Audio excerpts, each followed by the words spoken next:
Quand j'étais jeune, j'ai été élevé sur une ferme laitière, pas très loin d'ici. Et quand j'ai terminé mes études, j'avais annoncé déjà à mon père que je ne prendrais pas la relève parce que moi, je n'étais pas attiré vraiment par l'industrie laitière. Puis, j'avais toujours été un peu intéressé par les arbres, par la forêt. J'aimais la forêt. Fait que j'avais rencontré René Dulude à l'époque, qui est ingénieur forestier ici dans le coin, puis il m'avait parlé de ça, de devenir producteur forestier, puis de planter des arbres. Quand j'ai commencé à planter des arbres, il y a beaucoup de gens qui me posaient des questions et qui se demandaient pourquoi je faisais ça. Parce que bien sûr, quand j'ai commencé, j'étais déjà vieux à leurs yeux, j'avais peut-être 30 ans quand j'ai commencé.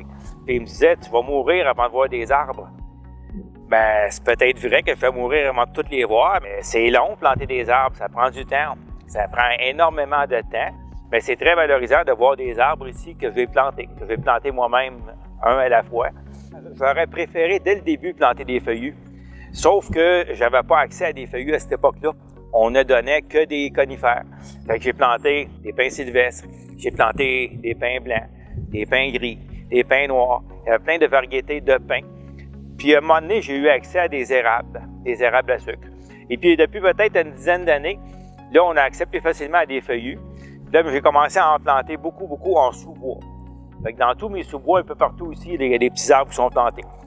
Beaucoup des chênes rouges, des chênes à gros fruits, des noyers noirs. Je trouve ça plus beau, un feuillu, qu'un conifère.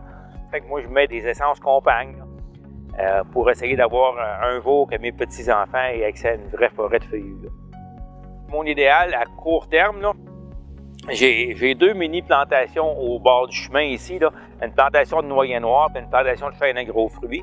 Ça, j'aimerais au moins les voir un peu plus matures avant de mourir, parce que c'est quand même, c'est un coin que j'ai défriché, qui était vraiment en friche, il poussait plein de cochonneries.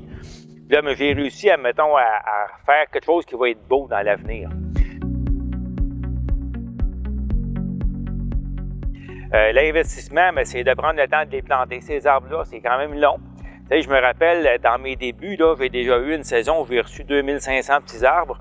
J'en ai pas dormi de la nuit, j'en ai planté des arbres, c'était sans arrêt, j'ai demandé de l'aide. C'est quand même long, là. Bien, le feuillu pousse beaucoup plus lentement. Il y a énormément de compétition. Fait que les feuillus, ça prend du temps avant de décoller. Surtout en sous-bois, là, c'est très long. C'est surtout que ça prend une surveillance constante pour pas que les plantes envahissantes autour là, viennent les étouffer. Fait que je fais beaucoup de désherbage mécanique, puis je passe mon temps à couper des vignes, puis à faire aussi, quand tous les arbres commencent à pousser, bien, je fais un peu de taille de formation pour que les arbres poussent un peu droit, puis enlever les branches tout croches.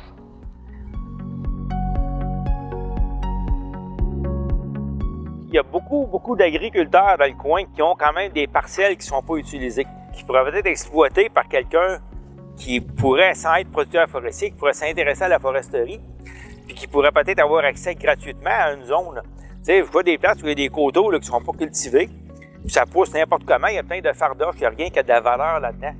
Fait que quelqu'un qui s'intéresse à la foresterie pourrait peut-être avoir accès, pourrait peut-être avoir un bail, mettons, de 30, 40, 50 ans, pour planter des arbres, s'occuper des arbres, ne serait-ce que de les voir pousser et s'en occuper. C'est quand même le fun de voir ça. C'est pas comme du maïs, ça pousse pas vite. Mais quand même, à chaque année, on voit qu'il y a quand même une transformation, puis ça pousse, puis ça se forme, puis c'est intéressant quand même. Là.